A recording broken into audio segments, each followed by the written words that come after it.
आधे कार्यकाल का पहला आर्थिक सर्वेक्षण पेश किया गया। इस पर हमलावर होते हुए कांग्रेस पार्टी प्रमुख मल्लिकार्जुन खड़गे ने सरकार पर कई गंभीर आरोप लगाए।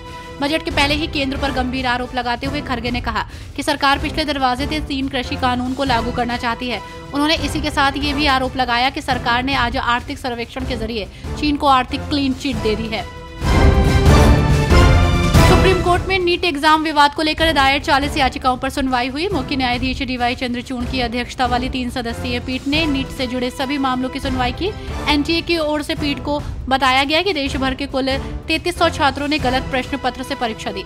एनटीए ने जानकारी दी है कि इन छात्रों ने केनरा बैंक से लाए गए प्रश्न पत्र से परीक्षा दी, जबकि इन छात्रों को एसबीआई में रखे प्रश्न पत्रों से परीक्षा देनी थी।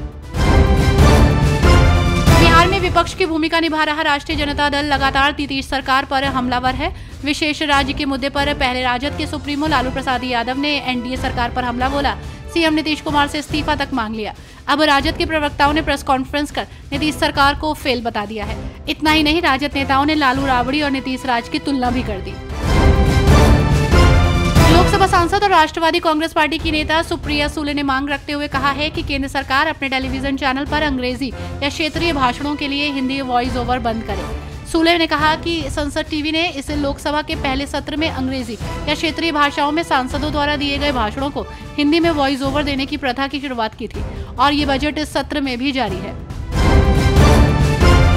मुख्यमंत्री पुष्कर सिंह धामी ने अपनी पत्नी के साथ सावन के पहले सोमवार भगवान शिव की उपासना के शासकीय आवास परिसर में स्थित देवालय में संपूर्ण विधि विधान के साथ देवाधिदेव महादेव की सीएम ने पूजा अर्चना की। इस दौरान सीएम धामी ने प्रभु शंकर से समस्त प्रदेशवासियों की सुख समृद्धि और राज्य की उन्नति के लिए प्रार्थना की। कार्यकारी सभापति अवधेश नारायण सिंह ने बिहार विधान परिषद के सचिव अखिलेश कुमार झा को अपना नामांकन पत्र सौंपा। उन्होंने मुख्यमंत्री नीतीश कुमार की उपस्थिति में सभापति पद का पर्चा भरा।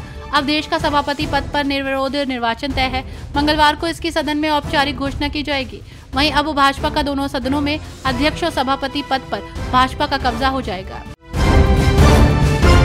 हरियाणा में विधानसभा चुनाव को लेकर बीजेपी के नवनियुक्त प्रदेश अध्यक्ष एवं राय के विधायक मोहनलाल बडौली ने दिल्ली में पीएम मोदी से मुलाकात की। इस दौरान पीएम मोदी ने उन्हें बूथ प्रबंधन की कई बारीकियों के बारे में अवगत कराया।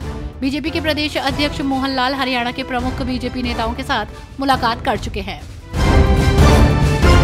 मुख्यमंत्री धामी ने राज्य आपदा परिचालन केंद्र से जिलाधिकारी नैनीताल, बागेश्वर, टिहरी, रुद्रप्रयाग, पौड़ी, देहरादून से फोन के माध्यम से बात कर बारिश की स्थिति, सड़कों की स्थिति, विद्युत और पेयजल की उपलब्धता तथा जल भराव के बारे में जानकारी ली। मुख्यमंत्री ने सचिव आपदा प्रबंधन को निर्देश दिए कि वे निरंतर जिलाधिकारियों से समन्वय बनाकर रखें, नदियों के जलस्तर पर नियमित निगरानी बनाए रखें।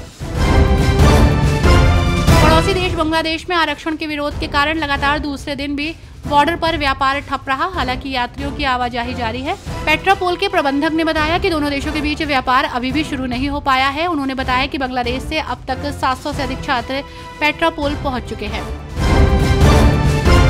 जनसुराज के सूत्रधार प्रशांत किशोर धीरे धीरे मजबूती की ओर बढ़ते नजर आ रहे हैं। लगातार आम लोग तो जुड़ ही रहे हैं, बड़े बड़े नेताओं की भी लाइन लग गई है। अभी कुछ दिन पहले ही 30 नेता जनसुराज से जुड़े थे। अब फिर 35 नेताओं की लिस्ट सामने आई है। जनसुराज की ओर से ये लिस्ट जारी की गई है।